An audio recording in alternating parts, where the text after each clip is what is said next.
Eros and Civilization, Philosophical Inquiry into Freud by Herbert Marcuse. This is the last chapter, or the Epilogue, Critique of Neo-Freudian Revisionism.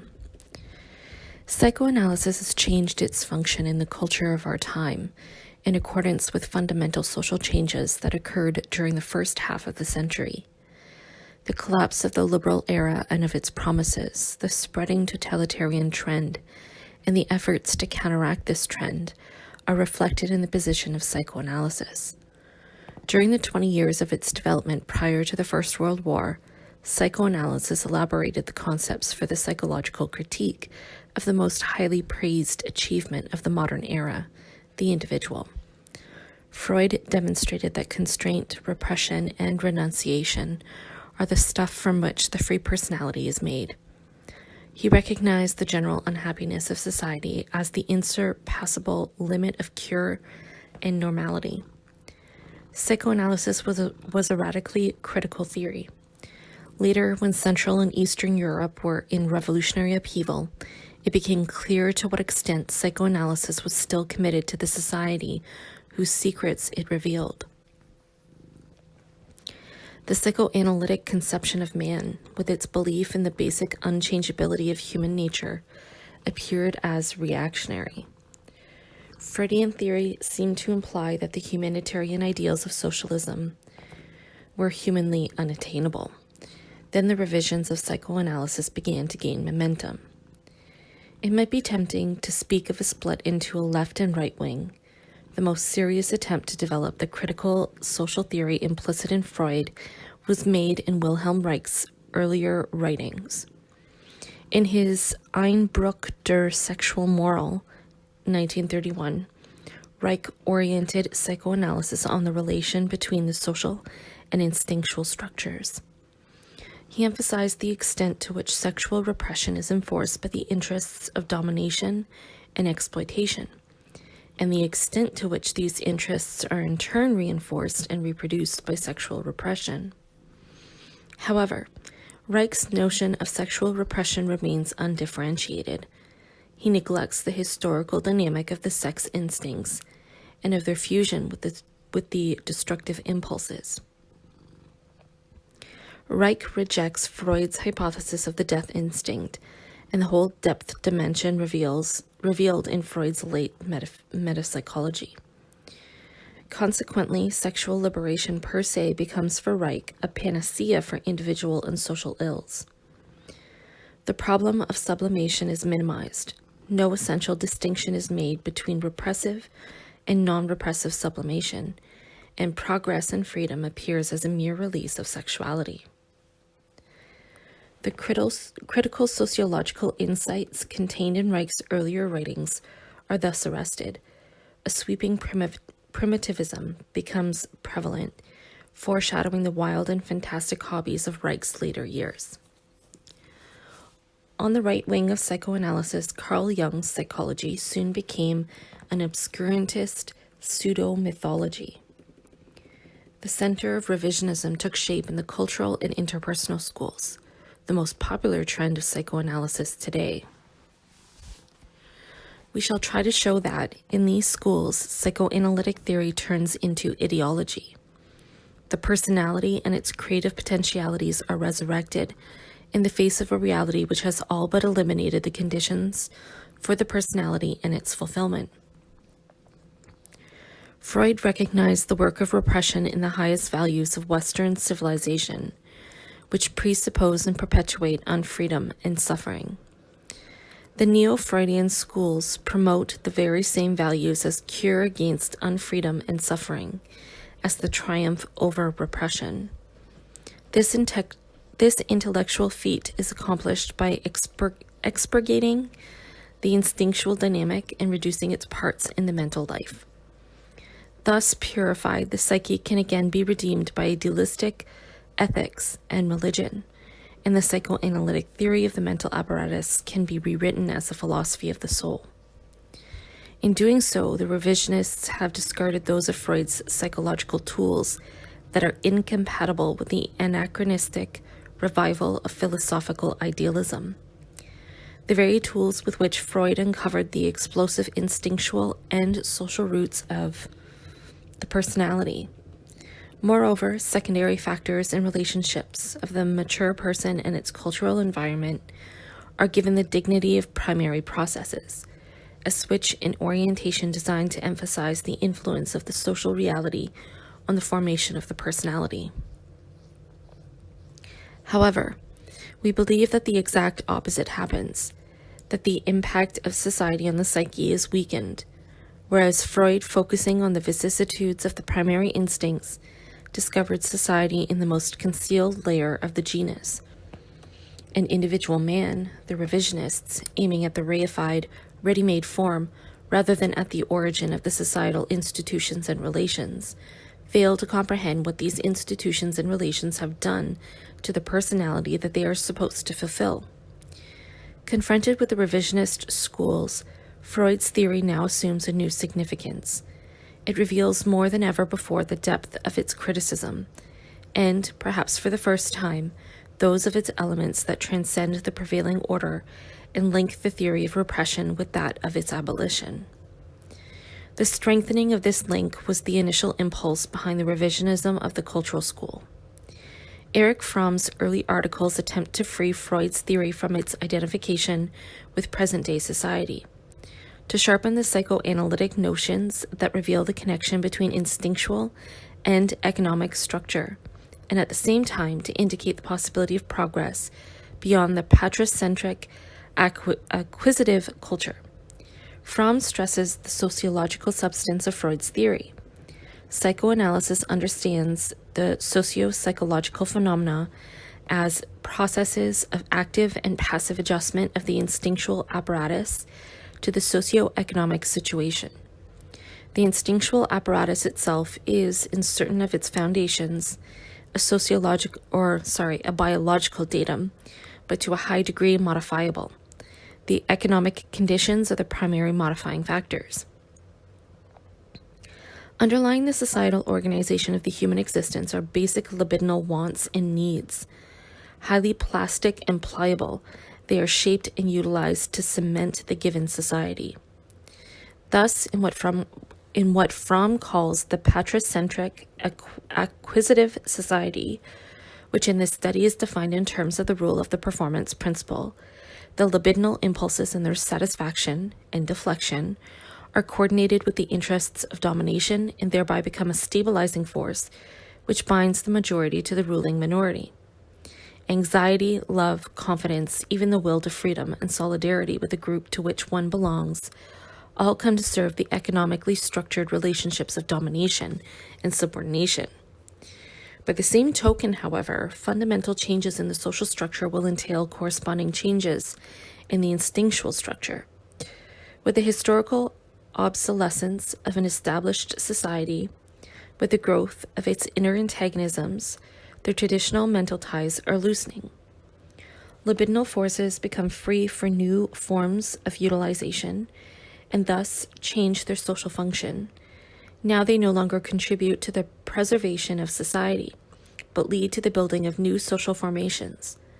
They cease, as it were, to be cement and instead become dynamite. Fromm followed up this conception in his article on the socio-psychological significance of the theory of matriarchy. Freud's own insights into the historical character of the modifications of the impulses vitiate his equation of the reality principle with the norms of patricentric acquisitive culture.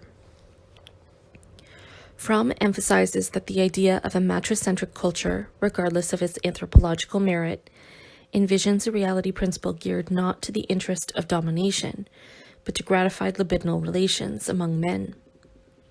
The instinctual structure demands rather than precludes the rise of a free civilization on the basis of the achievements of patricentric culture, but through the transformation of its institutions.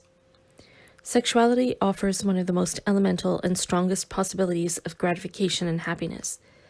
If these possibilities were allowed within the limits set by the need for the productive development of the personality, rather than by the need for the domination of the masses, the fulfillment of this one fundamental possibility of happiness would of necessity lead to an increase in the claim for gratification and happiness in other spheres of the human existence.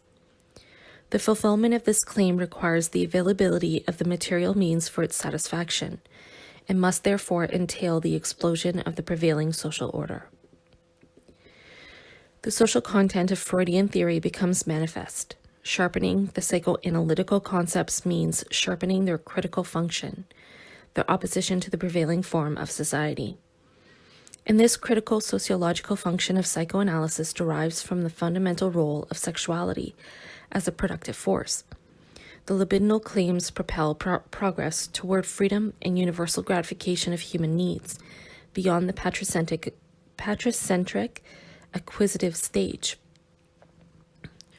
Conversely, the weakening of the psychoanalytic conception, and especially of the theory of sexuality, must lead to a weakening of the sociological critique and to a reduction of the social substance of psychoanalysis. Contrary to appearance, this is what has happened in the cultural schools. Paradoxically, but only apparently paradoxically, such development was the consequence of the improvements in therapy.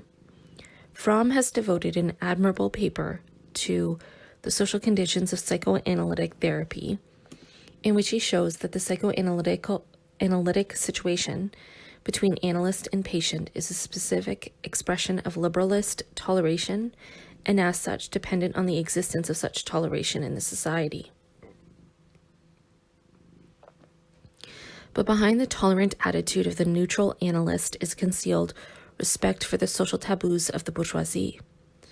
Fromm traces the effectiveness of these taboos at the very core of Freudian theory, in Freud's position towards sexual morality. With this attitude, Fromm contrasts another conception of therapy, first perhaps formulated by Ferenczi, according to which the analyst rejects patricentric authoritarian taboos and enters into a positive rather than neutral relation with the patient. The new conception is characterized chiefly by an unconditional affirmation of the patient's claims for happiness and the liberation of morality from its tabooistic features. However, with these demands, psychoanalysis faces a fateful dilemma. The claim for happiness, if truly affirmed, aggravates the conflict with a society which allows only controlled happiness, and the exposure of the moral taboos extends this conflict to an attack on the vital protective layers of society. This may still be practicable in a social environment where toleration is a constitutive element of personal, economic, and political relationships, but it must endanger the very idea of cure and even the very existence of psychoanalysis when society can no longer afford such toleration. The affirmative attitude toward the claim for happiness then becomes practicable only if happiness and the productive development of the personality are defined so that they become compatible with the prevailing values, that is to say, if they are internalized and idealized. And this redefinition must in turn entail a weakening of the explosive content of psychoanalytic theory as well as of its explosive social criticism. If this is indeed, as I think, the course that revisionism has taken, then it is because of the objective social dynamic of the period. In a repressive society, individual happiness and productive development are in contradiction to society. If they are defined as values to be realized within this society, they become themselves repressive. The subsequent discussion is concerned only with the later stages of neo-Freudian psychology, where the regressive features of the movement appear as predominant. The discussion has no other purpose than to throw into relief by contrast the critical implications of psychoanalytic theory emphasized in this study. The therapeutic merits of the revisionist schools are entirely outside the scope of this discussion. This limitation is enforced not only by my own lack of competence, but also by a discrepancy between theory and therapy inherent in psychoanalysis itself. Freud was fully aware of this discrepancy, which may be formulated, much oversimplified, as follows. While psychoanalytic theory recognizes that the sickness of the individual is ultimately caused and sustained by the sickness of his civilization, psychoanalytic therapy aims at curing the individual so that he can continue to function as part of a sick civilization without surrendering to it altogether. The acceptance of the reality principle with which psychoanalytic therapy ends means the individual's acceptance of the civilized regimentation of his instinctual needs, especially sexuality. In Freud's theory, civilization appears as established in contradiction to the primary instincts and to the pleasure principle. But the latter survives in the id, and the civilized ego must permanently fight its own timeless past and forbidden future. Theoretically, the difference between mental health and neurosis lies only in the degree and effectiveness of resignation. Mental health is successful, efficient resignation, normally so efficient that it shows forth as moderately happy satisfaction. Normality is a precarious condition. Neurosis and psychosis are both of them an expression of the rebellion of the id against the outer world, of its pain, unwillingness to adapt itself to necessity, to a knock, or, if one prefers, of its incapacity to do so. This rebellion, although originating in the instinctual nature of man, is a disease that has to be cured, not only because it is struggling against a hopelessly superior power, but because it is struggling against necessity. Repression and unhappiness must be, if civilization is to prevail. The goal of the pleasure principle, namely to be happy, is not attainable, although the effort to attain it shall not and cannot be abandoned. In the long run, the question is only how much resignation the individual can bear without breaking up. In this sense, therapy is a course in resignation.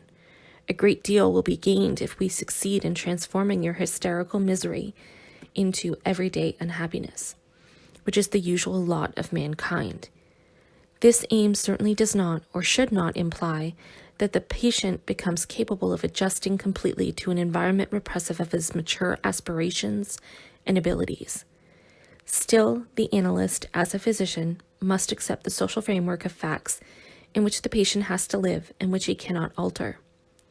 This irreducible core of conformity is further strengthened by Freud's conviction that the repressive basis of civilization cannot be changed anyway, not even on the supra-individual societal scale.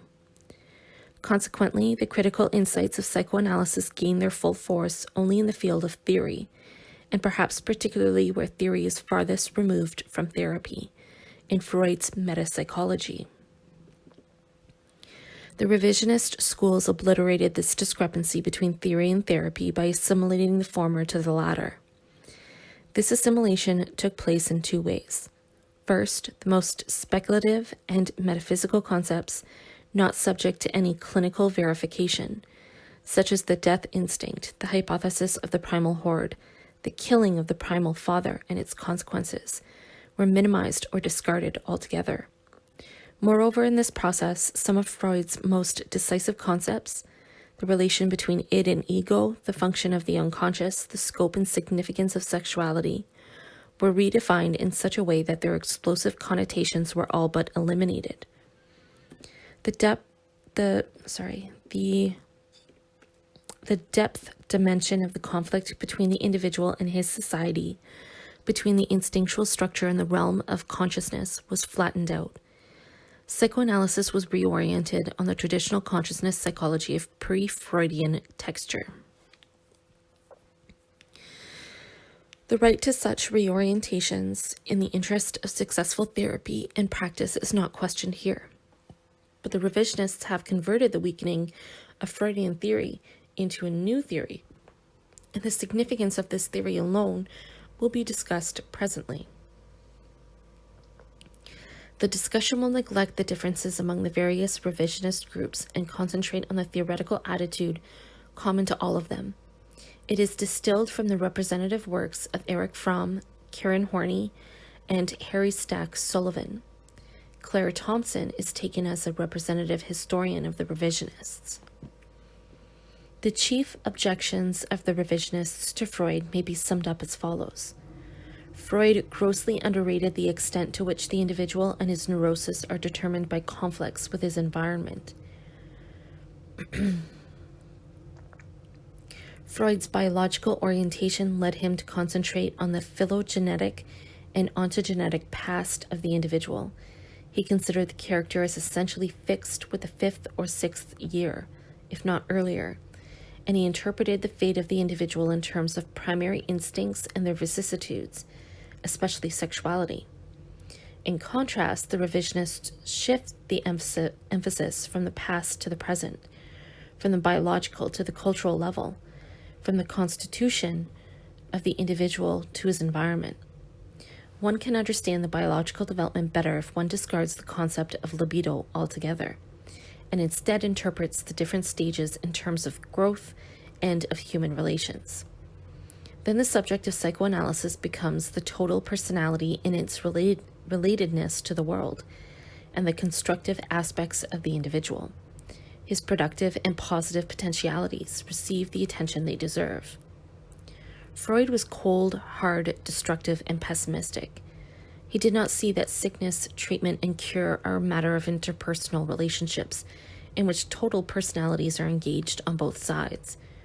Freud's conception was predominantly relativistic. He assumed that psychology can help us to understand the motivation of value judgments, but cannot help in establishing the validity of the value judgments themselves. Consequently, his psychology contained no ethics or only his personal ethics. Moreover, Freud saw society as static and thought that society developed as a mechanism for controlling man's instincts, whereas the revisionists know from the study of comparative cultures that man is not biologically endowed with dangerous, fixed animal drives, and that the only function of society is to control these.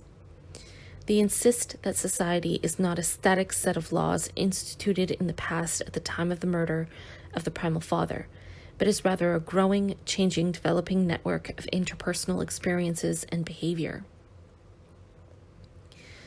To this, the following insights are added. One cannot become a human being except through cultural experience. Society creates new needs in people. Some of the new needs lead in a constructive direction and stimulate further development. Of such a nature are the ideas of justice, equality, and cooperation. Some of the new needs lead in a destructive direction and are not good for man. Wholesale competitiveness and the ruthless exploitation of the helpless are examples of destructive products of culture. When the destructive elements predominate, we have a situation which fosters war. This passage may serve as a starting point to show the decline of theory in the revisionist schools. There is first the laboring of the obvious, of everyday wisdom. Then there is the adduction of sociological aspects.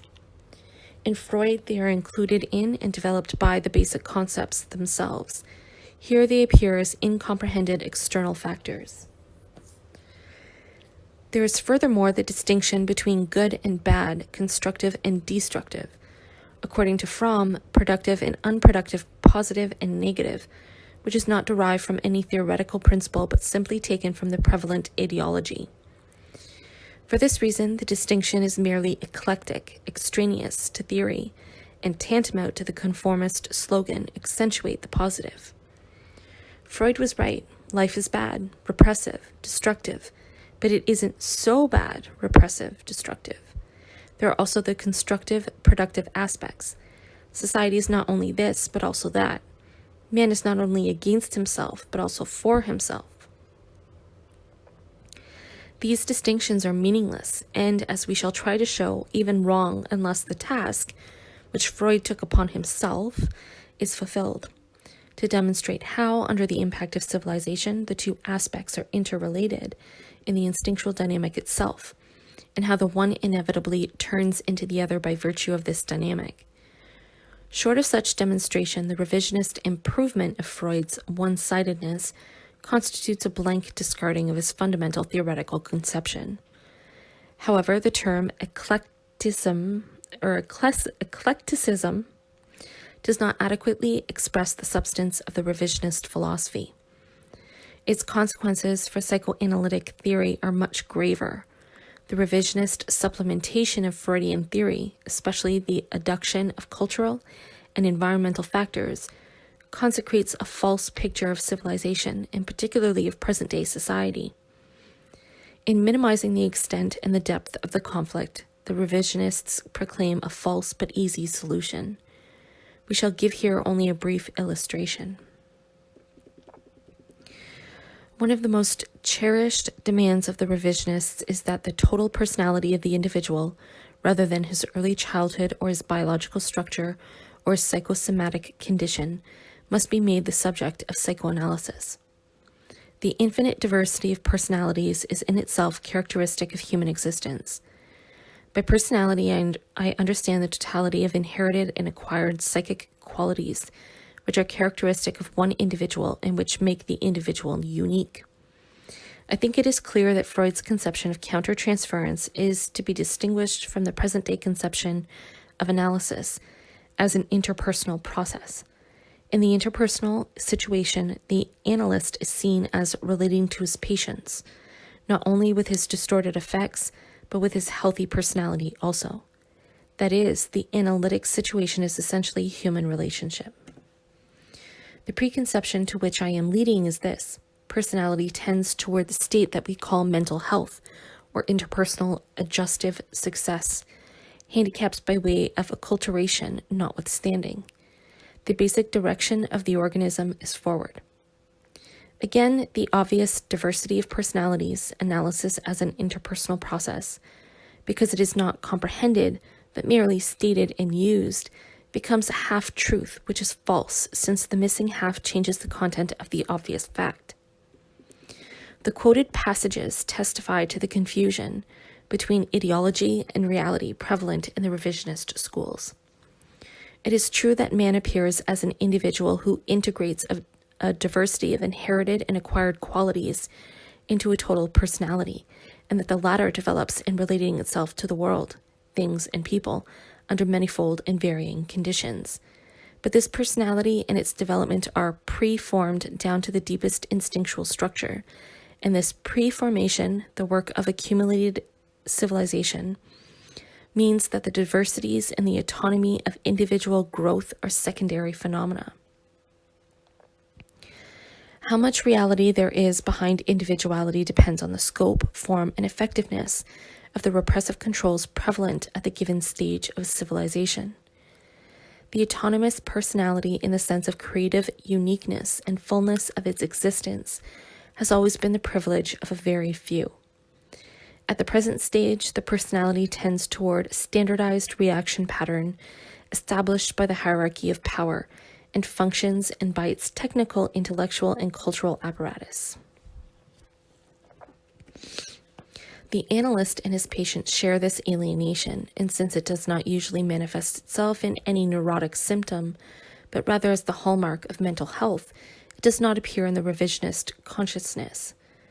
When the process of alienation is discussed, it is usually treated, not as the whole that it is, but as a negative aspect of the whole. To be sure, personality has not disappeared. It continues to flower and is even fostered and educated, but in such a way that the expressions of personality fit and sustain perfectly the socially desired pattern of behavior and thought. They thus tend to cancel individuality. This process, which has been completed in the mass culture of late industrial civilization, vitiates the concept of interpersonal relations if it is to denote more than the undeniable fact that all relations in which the human being finds itself are either relations to other persons or abstractions from them. If, beyond this truism, the concept implies more, namely that two or more persons come to define an integrated situation, which is made up of individuals, then the implication is fallacious. For the individual situations are the derivatives and appearances of the general fate, and, as Freud has shown, it is the latter which contains the clue to the fate of the individual. The general repressiveness shapes the individual and universalizes even his most personal features. Accordingly, Freud's theory is consistently oriented on early infancy, the formative period of the universal fate in the individual. The subsequent mature relations recreate the formative ones. The decisive relations are thus those which are the least interpersonal. In an alienated world, specimens of the genus confront each other, parent and child, male and female, then master and servant, boss and employee. They are interrelated at first in specific modes of the universal alienation. If and when they cease to be so, and grow into truly personal relations, they still retain the universal repressiveness which they surmount as their mastered and comprehended negative. Then they do not require treatment. Psychoanalysis elucidates the universal in the individual experience. To that extent, and only to that extent, can psychoanalysis break the reification in which human relations are petrified. The revisionists fail to recognize or fail to draw the consequences from the actual state of alienation, which makes the person into an exchangeable function and the personality into an ideology. In contrast, Freud's basic biologistic concepts reach beyond the ideology and its reflexes. His refusal to treat a reified society as a developing network of interpersonal experiences and behavior, and an alienated individual as a total personality, corresponds to the reality and contains its true notion. If he refrains from regarding the inhuman existence as a passing negative aspect of forward-moving humanity, he is more humane than the good-natured, tolerant critics who brand his inhuman coldness. Freud does not readily believe that the basic direction of the organism is forward, even without the hypothesis of the death instinct and of the conservative nature of the instincts. Sullivan's proposition is shallow and questionable. The basic direction of the organism appears as a quite different one in the persistent impulses toward relief of tension, toward fulfillment, rest, passivity. The struggle against the progress of time is intrinsic not only to the narcissistic Eros. The sadomasochistic tendencies can hardly be associated with a forward direction in mental health, unless forward and mental health are redefined to mean almost the opposite of what they are in our social order. A social order which is, in some ways, grossly inadequate for the development of healthy and happy human beings. Sullivan refrains from such a redefinition. He makes his concepts conform with conformity. The person who believes that he voluntarily cut loose from his earlier moorings and by choice accepted new dogmata in which he has diligently indoctrinated himself is quite certain to be a person who has suffered great insecurity. He is often a person whose self-organization is derogatory and hateful. The new movement has given him group support for the expression of ancient personal hostilities that are now directed against the group from which he has come. The new ideology rationalizes destructive activity to such effect that it seems almost, if not quite, constructive. The new ideology is especially palliative of conflict in its promise of a better world that is to rise from the debris to which the present order must first be reduced. In this utopia, he and his fellows will be good and kind. For them will be no more injustice, and so forth. If his is one of the more radical groups, the activity of more remote memory in the synthesis of decisions and choice may be suppressed almost completely, and the activity of perspective reverie channeled rigidly in the dogmatic pattern. In this case, except for his dealings with his fellow radicals, the man may act as if he had acquired the psychopathic type of personality discussed in the third lecture. He shows no durable grasp of his own reality or that of others, and his actions are controlled by the most immediate opportunism, without consideration of the probable future. The passage illuminates the extent to which the interpersonal theory is fashioned by the values of the status quo. If a person has cut loose from his earlier moorings and accepted new dogmata, the presumption is that he has suffered great insecurity, that his self-organization is hateful and derogatory, that his new creed rationalizes destructive activity. In short, that he is the psychopathic type. There is no suggestion that his insecurity is rational and reasonable, that not his self-organization, but the others is derogatory and hateful, that the destructiveness involved in the new dogma might indeed be constructive insofar as it aims at a higher stage of realization. This psychology has no other objective standards of value than the prevailing ones. Health, maturity, achievement are taken as they are defined by the given society. In spite of Sullivan's awareness that, in our culture, maturity is often no particular reflection on anything more than one's socioeconomic status and the like.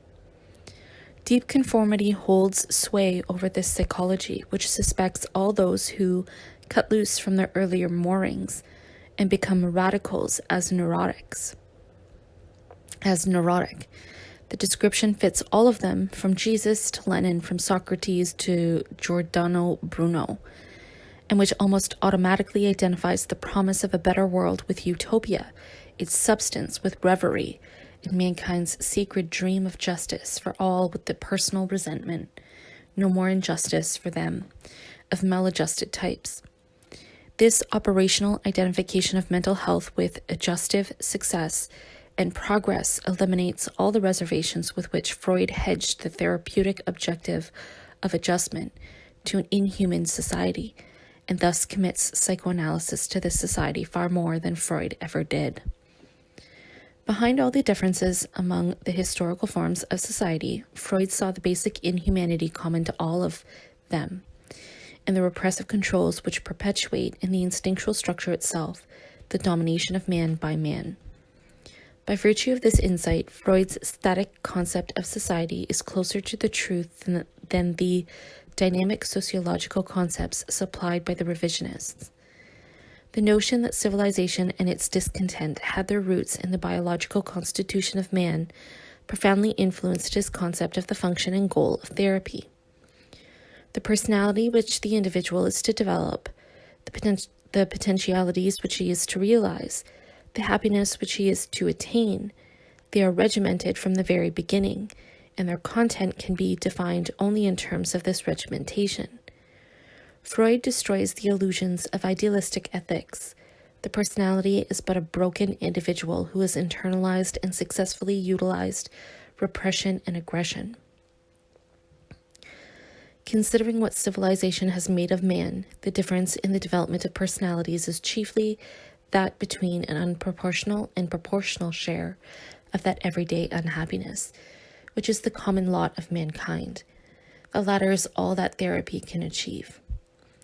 Over and against such a minimum program, Fromm and the other revisionists proclaim a higher goal of therapy: optimal development of a person's potentialities and the realization of his individuality.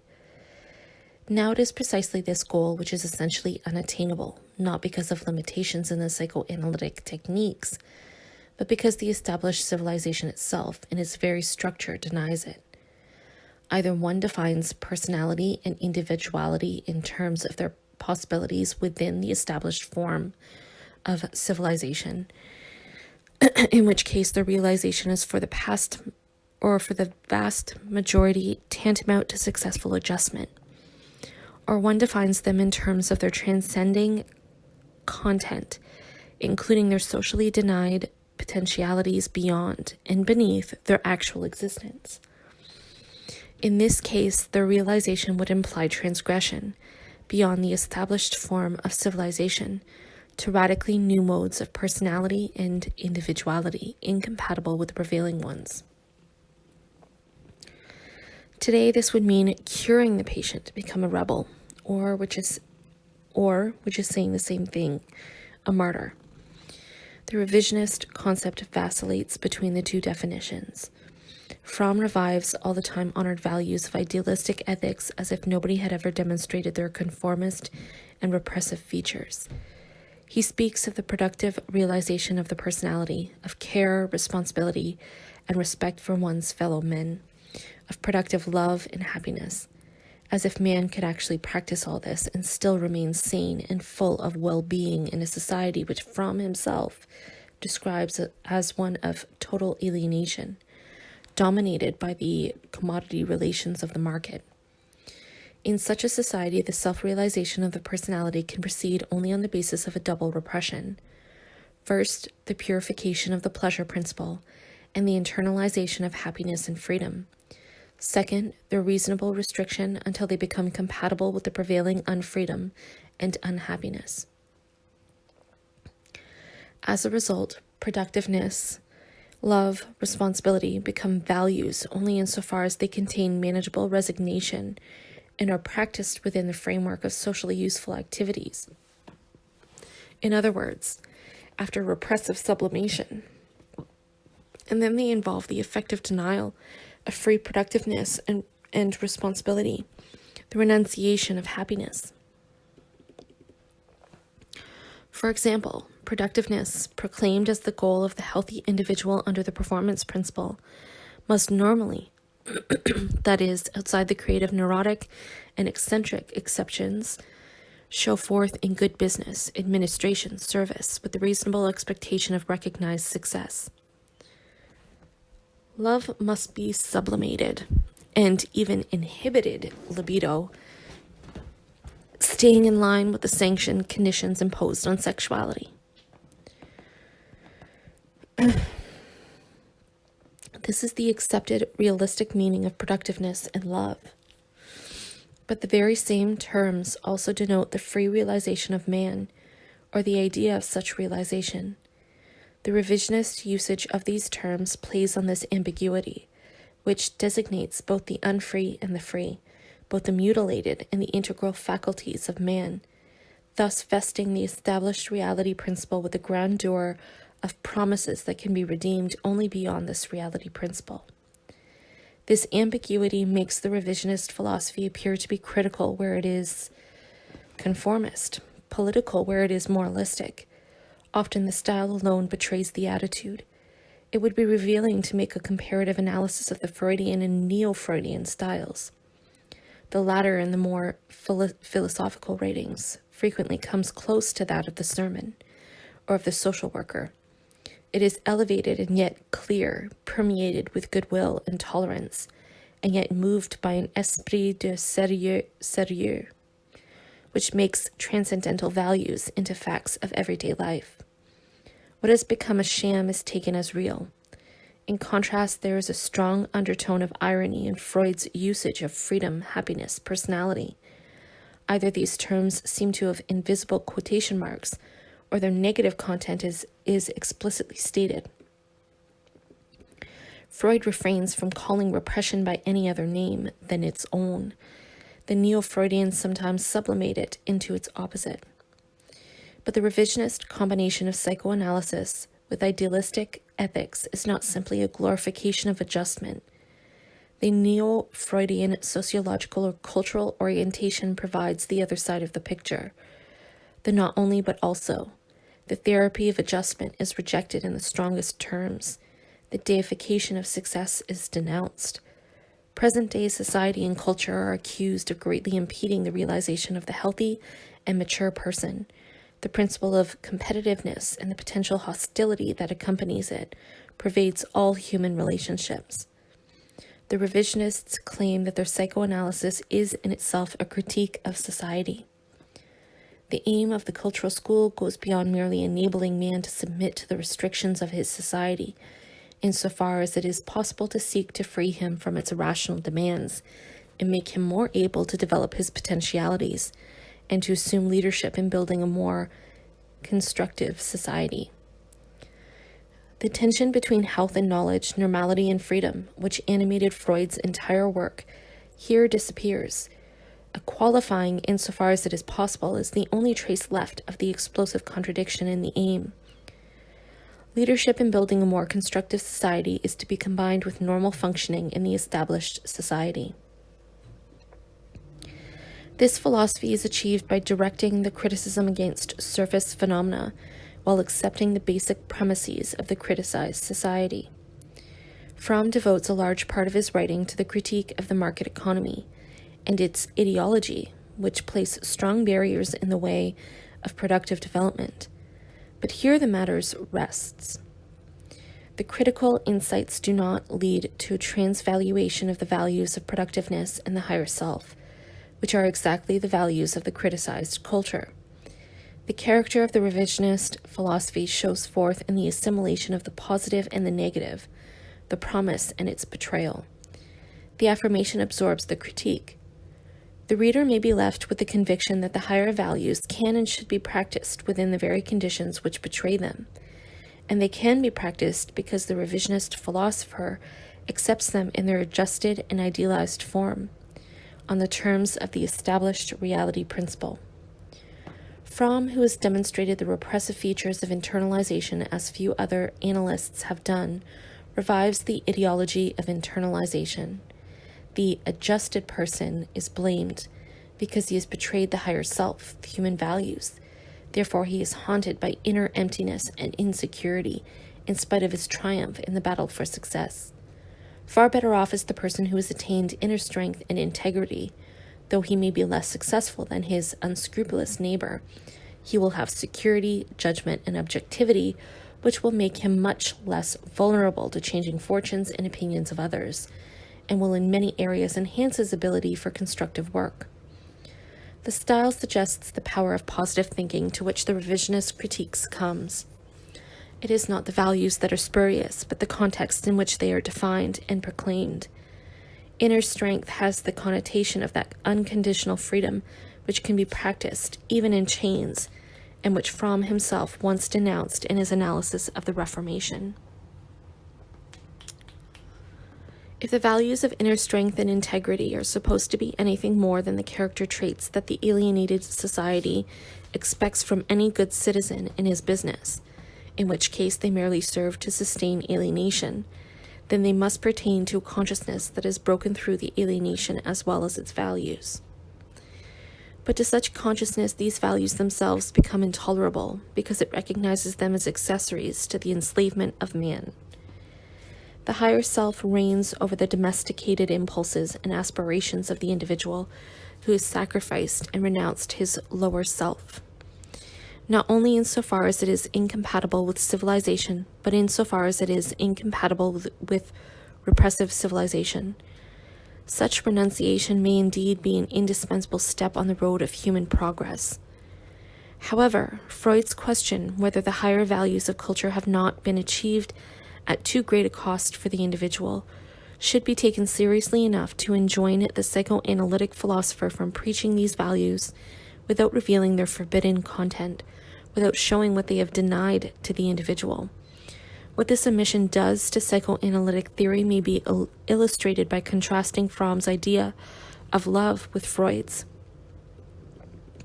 Fromm writes, "Genuine love is rooted in productiveness and may properly be called, therefore, productive love. Its essence is the same whether it is the mother's love for the child, our love for man, or the erotic love between two individuals. Certain basic elements may be said to be characteristic of all forms of productive love. These are care, responsibility, respect, and knowledge."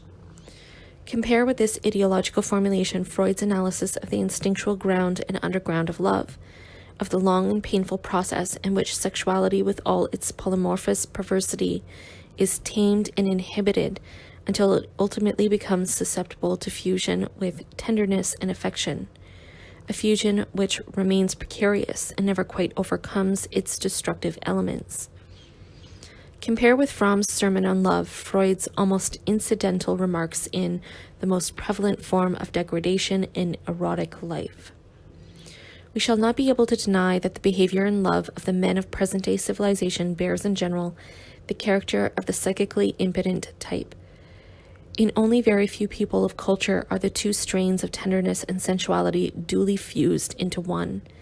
The man almost always feels his sexual activity hampered by his respect for the woman, and only develops full sexual potency when he finds himself in the presence of a lower type of sexual object. According to Freud, love in our culture can and must be practiced as aim-inhibited sexuality, with all the taboos and constraints placed upon it by a monogamic patriarchal society. Beyond its legitimate manifestations, love is destructive and by no means conducive to productiveness and constructive work.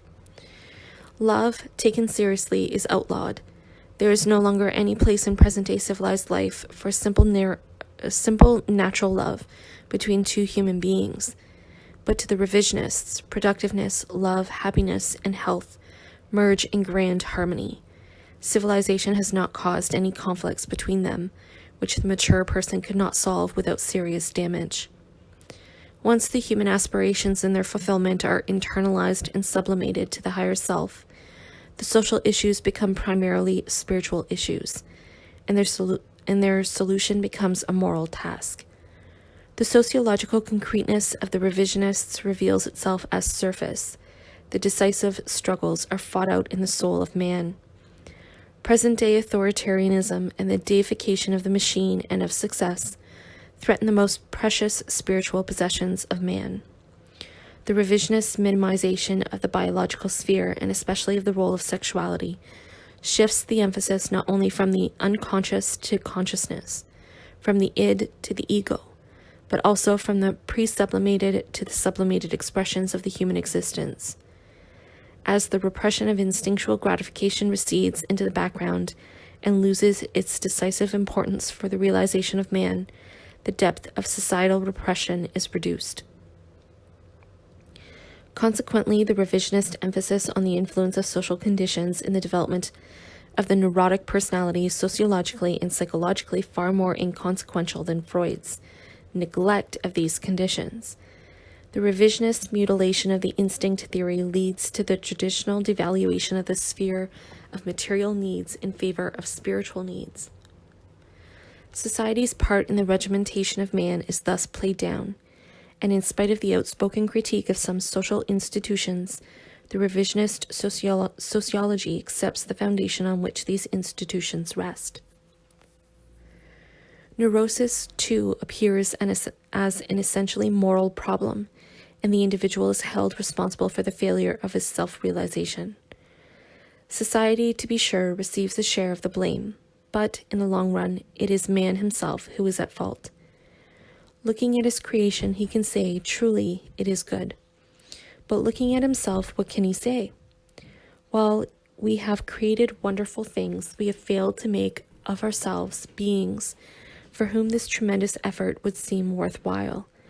Ours is a life not of brotherliness, happiness, contentment, but of spiritual chaos and bewilderment. The disharmony between society and the individual is stated and left alone. Whatever society may do to the individual, it prevents neither him nor the analyst from concentrating on the total personality and its productive development. According to Horney, society creates certain typical difficulties, which, accumulated, may lead to the formation of neuroses. According to Fromm, the negative impact of society upon the individual is more serious, but this is only a challenge to practice productive love and productive thinking. The decision rests with man's ability to take himself, his life, and happiness seriously, on his willingness to face his and his society's moral problem. It rests upon his courage to be himself and to be for himself. In a period of totalitarianism, when the individual has so entirely become the subject-object of manipulation that, for the healthy and normal person, even the idea of a distinction between being for himself and for others has become meaningless, in a period when the omnipotent apparatus punishes real nonconformity with ridicule and defeat, in such a situation the neo-Freudian philosopher tells the individual to be himself and for himself. To the revisionist, the brute fact of societal repression has transformed itself into a moral problem, as it is done in the conformist philosophy of all ages.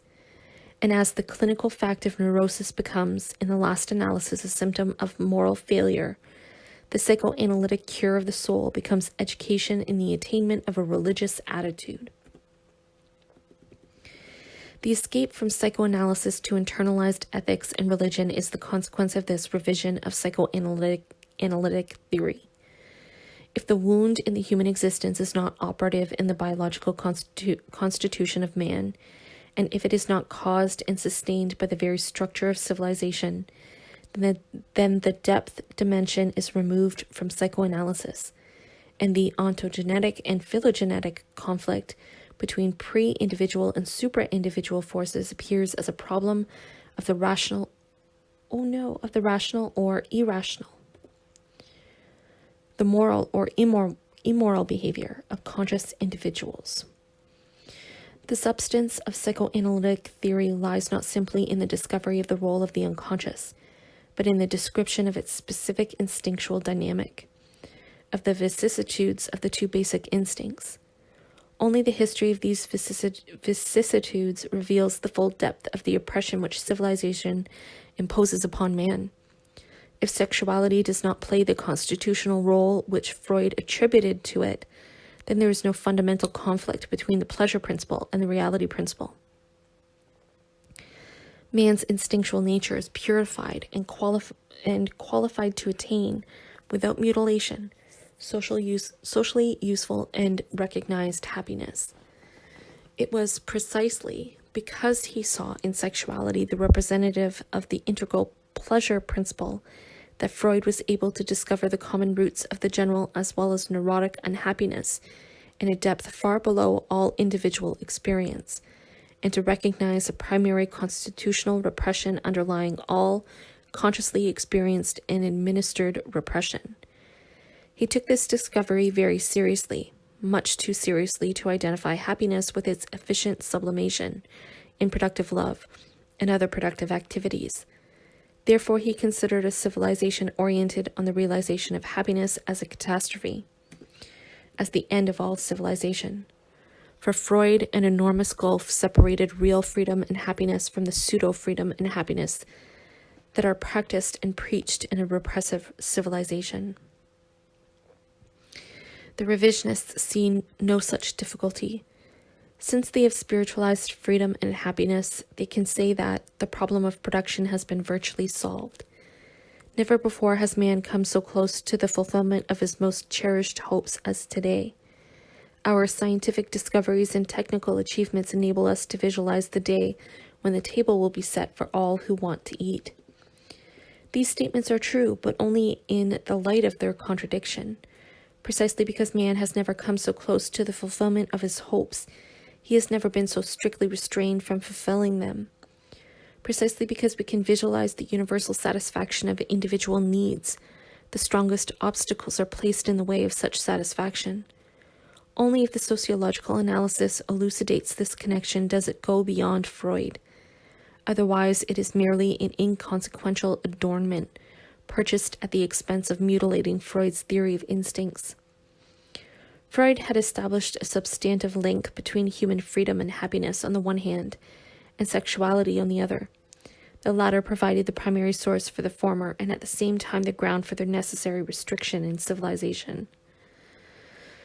The revisionist solution of the conflict through the spiritualization of freedom and happiness demanded the weakening of this link. Therapeutic findings may have motivated the theoretical reduction in the role of sexuality, but such a reduction was in any case indispensable for the revisionist philosophy. Sexual problems, although they may sometimes prevail in the symptomatic picture, are no longer considered to be in the dynamic center of neuroses. Sexual difficulties are the effect rather than the cause of the neurotic character structure. Moral problems, on the other hand, gain in importance. This conception does far more than minimize the role of the libido. It reverses the inner direction of Freudian theory. Nowhere does this become clearer than in Fromm's reinterpretation of the Oedipus complex, which tries to translate it from the sphere of sex into that of interpersonal relations. The gist of this translation is that the essence of the incest wish is not sexual craving, but the desire to remain protected, secure, a child. The fetus lives with and from the mother, and the act of birth is only one step in the direction of freedom and independence. True, but the freedom and independence to be gained are, if at all, afflicted with want, resignation, and pain, and the act of birth is the first and most terrifying step in the direction away from satisfaction and security.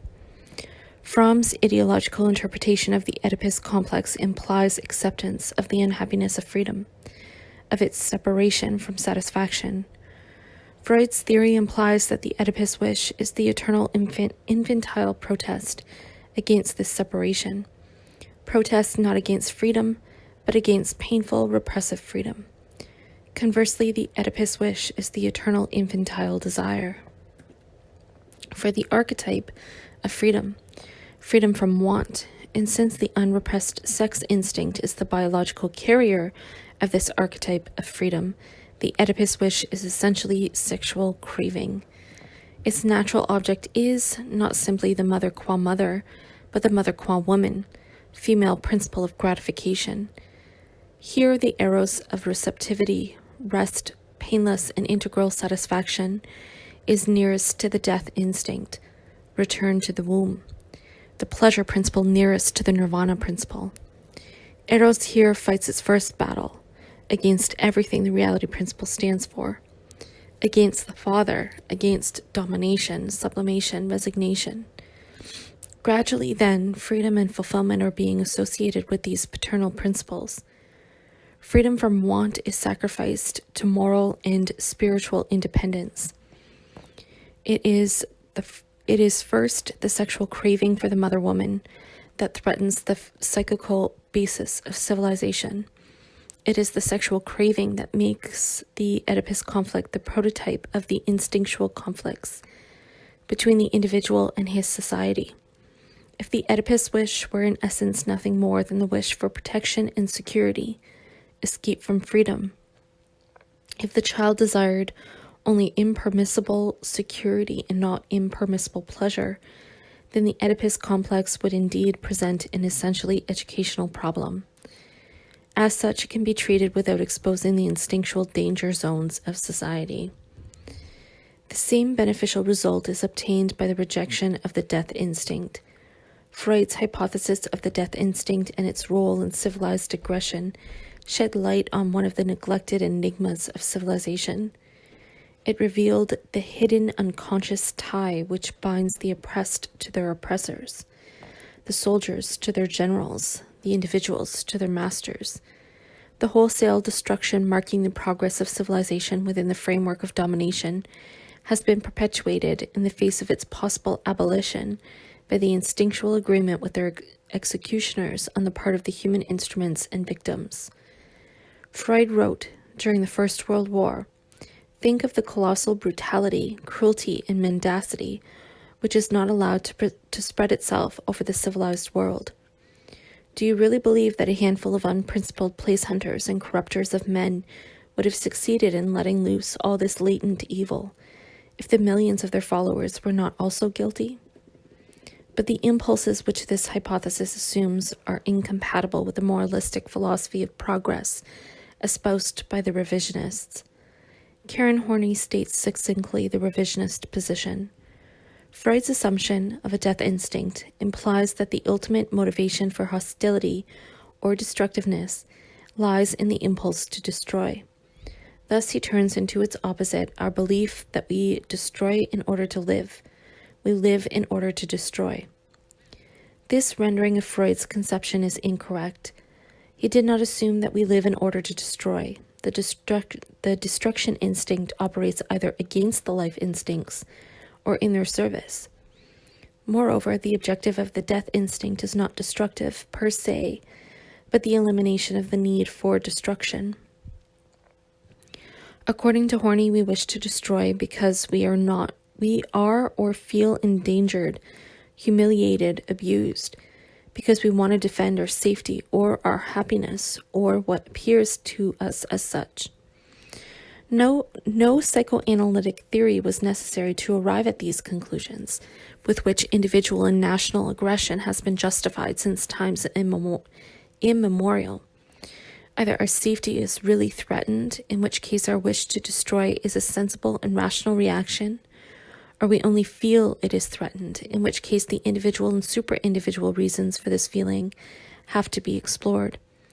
The revisionist rejection of the death instinct is accompanied by an argument that indeed seems to point out the reactionary implications of Freudian theory as contrasted with the progressive sociological orientation of the revisionists.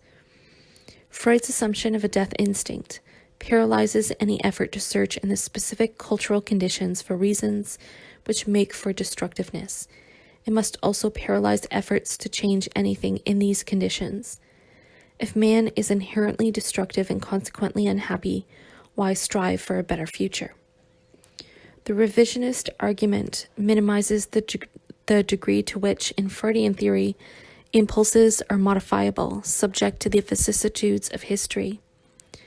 The death instinct and its derivatives are no exception. We have suggested that the energy of the death instinct does not necessarily paralyze the efforts to obtain a better future. On the contrary, such efforts are paralyzed by the systematic constraints which civilization places on the life instincts, and by their consequent inability to bind aggression effectively. The realization of a better future involves far more than the elimination of the bad features of the market, of the ruthlessness of competition, and so on. It involves a fundamental change in the instinctual as well as cultural structure. The striving for a better future is paralyzed not by Freud's awareness of these implications, but by the revisionist spiritualization of them, which conceals the gap that separates the present from the future. Freud did not believe in prospective social changes that would alter human nature sufficiently to free man from external and internal oppression. However, his fatalism was not without qualification.